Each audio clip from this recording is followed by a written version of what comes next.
Écoutez, nous on va introduire un début de réflexion en fait entre ce grand personnage qui est Scarpi avec un autre grand personnage de l'histoire de l'information, de la communication et des médias qui est McLuhan. Et on s'est lancé, ça fait combien de temps, 6-8 mois avec Clément qu'on s'est dit qu'il y avait peut-être quelque chose à faire sur cette piste-là, entre une opposition de style, de concept, et peut-être bien plus encore entre la pensée d'Escarpi et la pensée de McLuhan. Petite controverse qu'on est en train d'examiner de plusieurs manières. On est reparti sur des textes où Escarpi mentionne McLuhan, ce sera principalement notre corpus aujourd'hui. Et en tout cas, on était parti aussi d'un événement très particulier qui évoquait un combat entre les deux personnages. Et donc, on a cherché un petit peu à en savoir plus. Sachant que dans notre imaginaire, ce qu'on avait cru comprendre, c'est que le combat n'était peut-être pas aussi disputé qu'il ne le paraissait ou qu'on voulait le mettre en avant, premièrement. Et deuxièmement, on pensait que ce combat, effectivement, avait abouti à une réconciliation. C'est le cas, mais c'est peut-être plus compliqué qu'on ne le croit. Et j'ai envie de dire, c'est tant mieux. Donc c'est pour ça qu'on avait un petit peu joué sur le côté anglo-saxon de la référence Persuaders, mais c'est aussi une référence parce que Robert Escarpi a un côté anglo-saxon très revendiqué, et donc on a un peu voulu jouer là-dessus.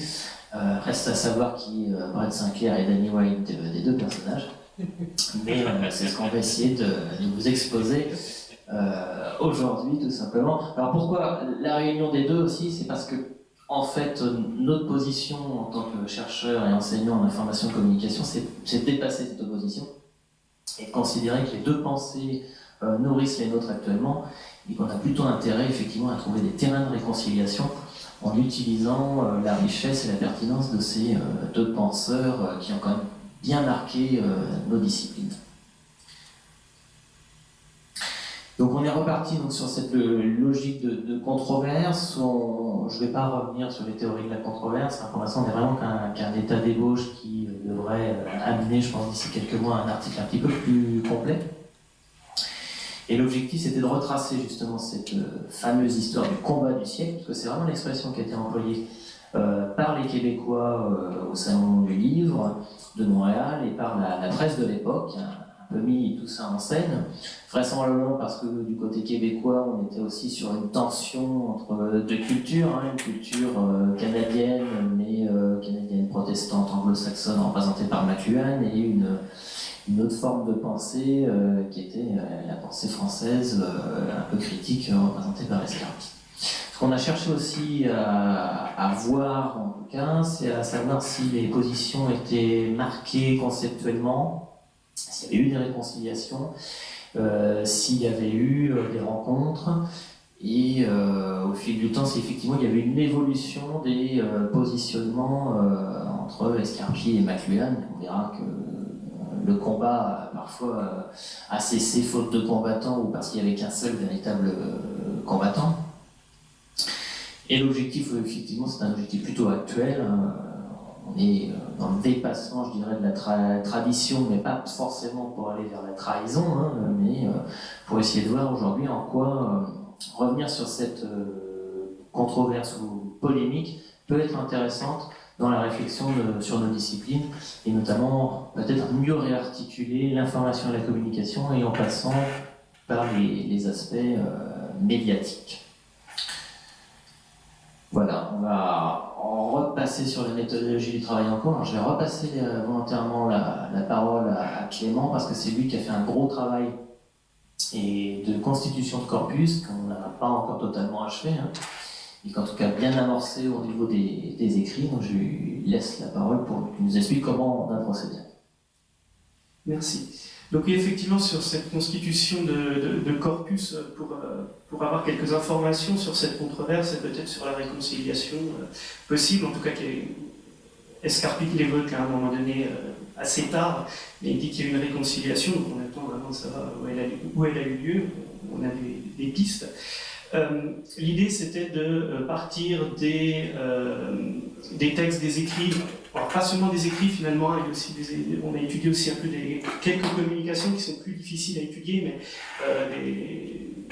des interviews à la radio, des interviews télévisuelles, notamment pour McLuhan, et de savoir si à un moment donné, soit McLuhan, soit Escarpit citaient directement le nom de l'autre. Donc ça c'est la première chose, et puis après j'ai regardé également quelques thèmes un petit peu au-delà, c'est-à-dire galaxie Marconi, galaxie Gutenberg, voilà. Est-ce qu'il y avait des occurrences de ces termes-là, le médium, c'est le message, etc. Est-ce qu'il y avait des occurrences de ces mots-là chez l'un ou chez l'autre, voilà, pour savoir à quel moment chacun parlait de l'un de l'autre. Et effectivement, donc on a un peu avancé, mais l'idée c'est que c'est surtout Escarpit qui cite McLuhan, et l'inverse n'est pas vrai.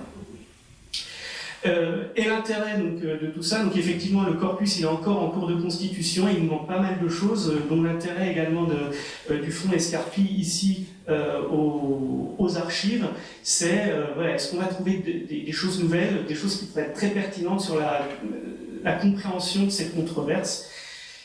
Encore mieux, est-ce qu'il y a des documents autour de la réconciliation, est-ce qu'il y a des échanges entre les deux hommes, voilà, c'est une grande question, on y reviendra un petit peu plus tard, me semble-t-il. Et donc l'idée était aussi d'analyser, à travers cette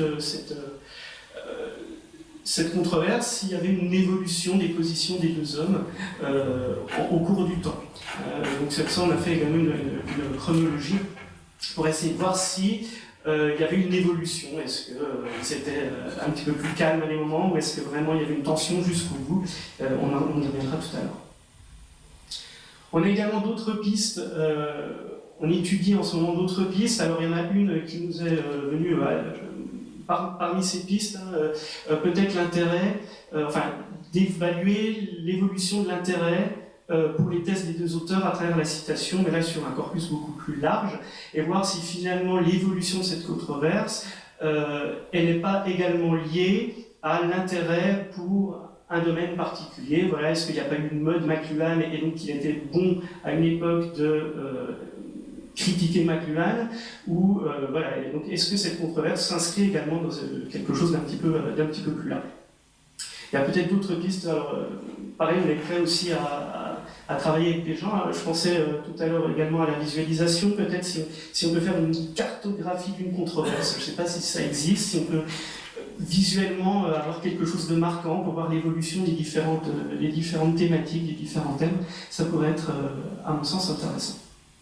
C'est à travailler, hein, bien entendu. Donc pour revenir sur la controverse, le combat à proprement parler, donc on a décidé de travailler, Olivier l'a dit tout à l'heure, sur cette controverse parce qu'on savait qu'il y avait le combat du siècle. Alors déjà, le mot était intéressant, le terme était intéressant. Ça rappelle Ali contre Frazier, c'est du Marable, qui a eu lieu à peu près en même temps, en plus, voilà, à Kinshasa. Et donc, alors moi j'ai été, alors là c'est vraiment personnel hein, comme réaction, mais c'est ce qui m'a intéressé aussi sur ce travail, c'est que finalement Escarpit je connaissais de nom parce que des lectures Infocom, construction de l'Infocom ici, mais je l'ai vraiment découvert en arrivant sur Bordeaux en début d'année. Et donc je me disais c'est dommage que je ne sois passé à côté de ça. Enfin, combat du siècle, McLuhan je le connaissais un petit peu plus au niveau de ses travaux, donc je me suis dit c'est quand même deux personnages hyper importants, donc ça peut être très intéressant de voir quelle a été leur position à l'un et à l'autre. Donc cette rencontre a lieu à la Foire internationale du livre de Montréal en mai 1975. Elle a été initiée par Jean Cloutier, donc là qui est au milieu de la photo, et qui finalement un petit peu plus tard, alors ça j'ai retrouvé ça dans certains ouvrages, où il demande si finalement à un moment donné Escarpit il n'y a pas une vengeance, parce qu'il va demander d'écrire, je ne sais plus, un article, ou voilà, si c'était une vengeance d'avoir créé cette rencontre et d'avoir arbitré cette rencontre entre les deux hommes à Montréal. C'est pas très clair. Voilà. Alors,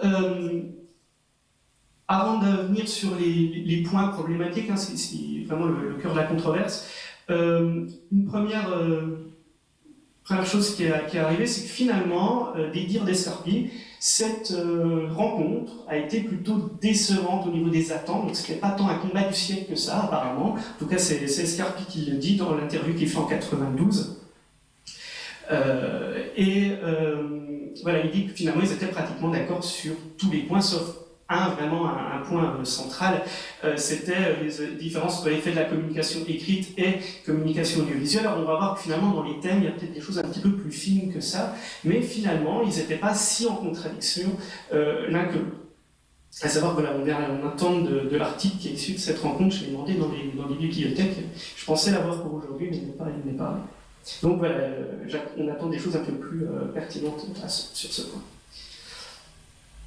Donc pour regarder un petit peu comment s'est déroulé ce combat, toute la controverse, alors attention, cette chronologie n'est pas du tout complète. J'ai spécifiquement choisi quelques ouvrages sur lesquels on avait déjà travaillé. Ce qui est intéressant de voir, c'est qu'au départ, McLuhan, surtout dans ses deux premiers écrits, c'est là où il va sortir toutes les thèses que l'on connaît, Galaxie du Gutenberg, The Message, Média chaud, Média froid. Les deux suivants sont finalement des reprises, toujours chez McLuhan, les deux suivants sont des reprises de ces thèses présentées sous forme un petit peu plus visuelle. Donc finalement, c'est surtout dans les deux premiers qu'il est intéressant de voir, où vraiment il lance ses thèses. Et c'est là où c'est également intéressant. Donc sur le côté gauche, Escarpi, alors bien sûr, il manque beaucoup d'écrits. Les écrits qui sont ici au tableau, à part les deux derniers, mais j'y reviendrai, sont des lieux dans lesquels on trouve des citations directes à McLuhan. Même dans le littératron, finalement, à un moment donné, il parle l'audiovisuel ça paye, l'audiovisuel ça marche, et de son propre aveu, c'est une petite pique pour McLuhan. Alors, ce qui est intéressant de regarder, c'est que finalement ça tombe en même temps que Understanding Media, et en plus c'est les deux ouvrages des auteurs qui étaient quasiment les plus marquants, parmi les plus marquants de leur carrière. Voilà, donc je passe un petit peu. Ce qui est intéressant ici de voir également, c'est la présence, la citation, en tout cas la mention de McLuhan chez Escarpit jusque dans ses billets du Monde. Donc je reviens sur ce qu'on vient de dire ici, il peut être également très intéressant d'aller rechercher, peut-être en tout cas pour nous, les mentions de McLuhan et les thèses de McLuhan à l'intérieur des billets du Monde. Et finalement, après le combat du siècle, donc qui a lieu à 75, on sait également qu'il y a eu une rencontre à Bordeaux, on en a discuté tout à l'heure avec Anne-Marie Loland, il faudrait qu'on arrive vraiment à retrouver la trace de cette rencontre, apparemment il y en a très peu, et savoir surtout la date. Est-ce qu'elle a lieu juste après, est-ce qu'elle a lieu juste avant ? En lisant les choses, moi je la situerais dans le vide, entre sciences de l'information et de la communication et révolution du livre, tout simplement dans la lecture que j'ai faite d'Escarpi par rapport à ce qu'il dit de McLuhan. Entre ces deux ouvrages, il y a une évolution de la critique de McLuhan qui est palpable. Et après son décès, c'est pour ça que j'ai noté également ces deux ouvrages. Là, il ne fait plus du tout mention de McLuhan. La mention qu'on retrouve après, c'est dans l'interview qu'il donne en 92, etc. Donc, voilà. Est-ce que, juste avant, quelqu'un avait dit, ce monsieur juste avant, qui disait que finalement, au moment de la mort, il baissait les armes. C'est peut-être le cas également ici entre McLuhan et Escarpit. Je pose la question. Alors, je vais assez rapidement, parce qu'on va essayer d'aller un petit peu plus vite. Voilà, quelques citations que je vous laisse peut-être lire, qui donnent du relief donc justement à cette controverse. Ici, c'est une note de bas de page dans Théorie générale de l'information et de la communication, où c'est finalement assez virulent, en tout cas, on sent de la pique envers McLuhan. Qui a popularisé dans le monde le McLuhanisme, la mystique de l'audiovisuel caractérisée par une idéologie, etc. Donc on retrouve là aussi la différence marxisme et de l'autre côté le canadien protestant, peut-être. Quelque chose à creuser également, on en parlait tout à l'heure. Donc on a déjà spoilé, comme on dirait, on a déjà dit ça, mais effectivement, on se rend compte qu'il n'y a qu'un seul combattant, déjà en lisant le début du corpus, il y a un seul combattant, c'est Escarpi. C'est le seul à citer directement McLuhan. Alors le gros truc noir que vous voyez, normalement c'est une image, c'est un agrandissement de... alors, très mise en scène également finalement ce combat Escarpit-McLuhan. Là on a Robert Escarpit qui pose devant un poster Wanted Dead, Preferably or Alive, McLuhan. Voilà. Et c'est cette photo qui sera choisie dans le journal québécois pour raconter la rencontre entre les deux hommes. Donc encore une fois, aucune mention d'Escarpit dans les écrits de McLuhan, et du côté par contre d'Escarpit, des mentions dans ses romans, bien sûr pas dans les littératures jeunesse, en tout cas j'en ai pas trouvé, j'en ai très peu cherché, je n'imagine pas, mais par contre également dans ses billets du monde. Donc dans tous les types d'écrits d'Escarpit, on retrouve McLuhan. Et il le dit lui-même qu'il est le seul combattant, c'est une querelle où c'est moi surtout qui parlais, étant donné que McLuhan, à l'époque, il rajoute, ne m'avait pas lu, alors que moi, je l'avais lu, c'est une grande différence. Et finalement, après ce combat, donc c'est là où on aimerait bien trouver la date de cette réconciliation et de quelle manière ça s'est passé, puisqu'il avoue lui-même qu'ils se sont réconciliés des années plus tard. Donc on sait que ça s'est sûrement passé après le Canada, mais à quel moment, c'est là toute la question. On se posait la question, est-ce que ça s'est passé à Bordeaux puisqu'il y a eu une rencontre à Bordeaux? D'après ce que j'ai compris, ça ne s'est pas passé à Bordeaux, ça a dû se faire un petit peu plus tard. Vous m'aviez dit que ça s'est passé à la limite de la cordialité, je crois, si je reprends vos termes exacts. Donc voilà, ça n'a pas dû être à Bordeaux qui se sont tapés dans le dos, dans la main. Voilà.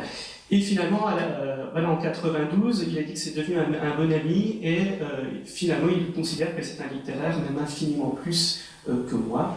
Donc voilà, il y a vraiment eu une évolution quand même entre la citation de tout à l'heure et puis celle-ci. Donc j'ai déjà parlé de l'importance des archives et du fonds Escarpit, donc on ne va pas y revenir, mais voilà, si vraiment il existait une correspondance entre ces deux hommes, si on peut trouver ça, ce serait formidable. Alors, je vais essayer de faire un peu plus rapide. Ce qui fait débat, finalement, il y a quatre grandes thématiques, en tout cas dans ce qu'on a déjà lu, qui fait débat. Le terme audiovisuel, pour Escarpit, déjà c'est pas un bon mot, parce qu'on ne peut pas parler des médias audiovisuels pour parler de la radio. Parce que la radio, elle est audio, elle n'est pas visuelle. Donc utiliser audiovisuel pour parler de la radio, il n'aime pas ça. Donc voilà, il y a un débat sur ce terme-là. Et bon, ça suffit pour ce terme-là, pardon. La définition de médium. Alors, il ne critique pas ouvertement McLuhan, mais par contre il dit qu'il faut lire avec attention. On va plutôt le dire comme ça, il faut lire avec attention ce qu'a dit McLuhan pour ne pas dire tout et n'importe quoi, notamment à la fameuse phrase The medium is a message. Parce que dans la pensée de McLuhan, le médium recouvre des choses très très larges. Bien, ça va de la roue à l'automobile, enfin, tout ce qui développe le sens de l'homme, enfin, tout ce qui est continuité du sens de l'homme. Ça va même jusqu'à l'armement. Pour revenir un petit peu sur ce concept audiovisuel, il y a aussi l'existence d'une civilisation audiovisuelle. Franck en a parlé juste avant, à un moment donné, il parlait de la civilisation audiovisuelle. Pour Escarpit, il n'y a pas de civilisation audiovisuelle, ça n'a pas de sens. Ça n'existe pas. La civilisation ne peut se construire qu'à partir de l'écrit. Donc il n'y a une civilisation que de l'écrit. Et donc là aussi, un problème entre les deux hommes. Je rajoute que McLuhan dit des bêtises. J'aime bien m'intéresser aussi aux termes qu'il emploie parce qu'il y a peut-être une évolution dans tout ça. Et enfin, quatrième grand débat, l'abandon de la galaxie. Donc on est passé de la galaxie Gutenberg de l'écran à la galaxie Marconi. Là aussi, c'est surtout là-dessus qu'il y a débat, hein, c'est que finalement, et il l'a montré, c'est d'ailleurs dans les citations que vous avez ici, et on le retrouve dans beaucoup d'ouvrages d'Escarpit, hein, cette dimension de dire c'est pas parce que la radio et la télévision sont arrivées que l'écrit a perdu de sa splendeur. En tout cas, enfin, au niveau même du tirage, hein, on utilise beaucoup plus de papier. il a peur de la crise du papier, mais il n'a pas peur de la baisse de l'écrit par rapport à l'audiovisuel. Et donc, il qualifie ça, alors ça c'est un petit peu en dehors, mais il parle du McLuhanisme. Et finalement, il qualifie le McLuhanisme, non pas... finalement, c'est plus McLuhan en lui-même qui critique, mais c'est la lecture de McLuhan qui critique. Pas les lectures de McLuhan, mais la façon dont on lit McLuhan. Parce que finalement, on a fait dire tout et n'importe quoi aux théories de McLuhan. Alors, il faudrait regarder les dates également, mais voilà, c'est peut-être déjà dans une évolution vers une réconciliation que finalement c'est plus McLuhan qui a tort, en tout cas c'est plus avec McLuhan qu'il faut se battre, mais c'est avec ce qu'on a fait dire à McLuhan. Donc encore quelques citations autour de ce problème. Voilà, l'idée fausse que l'audiovisuel remplace et fait disparaître l'imprimé, ce qui n'est pas le cas. En tout cas, il l'a démontré avec des chiffres. Et je donne la parole à Olivier pour finir. Bon, pour conclure sur cette ébauche de travail sur cette controverse, l'objectif, c'est pas seulement effectivement de démêler le vrai et le faux des aspects historiques de la controverse, c'est bien de s'en nourrir et de s'en servir pour que ça puisse nous aider, nous, aujourd'hui, dans la réflexion sur les sciences de l'information et de la communication, où on est arrivé à un temps où on a un important besoin de revenir un peu sur les fondamentaux, après une période un petit peu de relatif oubli des fondateurs de la discipline, et donc c'est plutôt l'occasion pour y revenir dessus.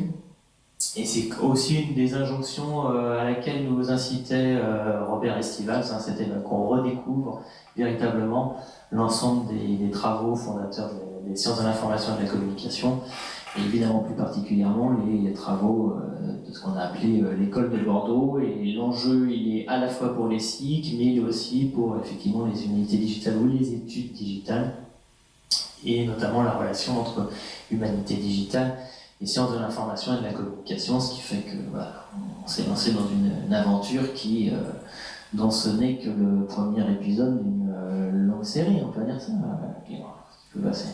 Voilà. Alors effectivement, l'écrit, je crois que Franck l'a déjà bien dit, je ne reviens pas dessus, mais effectivement, sur McLuhan, on va étudier aussi les périodes où il revient très fort dans l'actualité. On sait qu'avec le web, il est revenu avec cette métaphore du village global. Aujourd'hui, c'est un petit peu redescendu. Voilà, ça fait partie des pistes sur lesquelles on va également retravailler. Et puis pour le reste, sur la slide, là, j'ai déjà dit, effectivement, c'est l'occasion de revenir sur les sciences de l'écrit, et de considérer peut-être aussi une des positions des sciences de l'information et de la communication qui permet une réconciliation, c'est que finalement, les textes, tout ce qui nécessite une lecture, ce qui permet d'éviter l'opposition entre audiovisuel et production écrite traditionnelle, et au contraire, d'aller nous ouvrir des pistes un peu plus importantes. Donc on vous donne rendez-vous pour d'autres épisodes, tout simplement.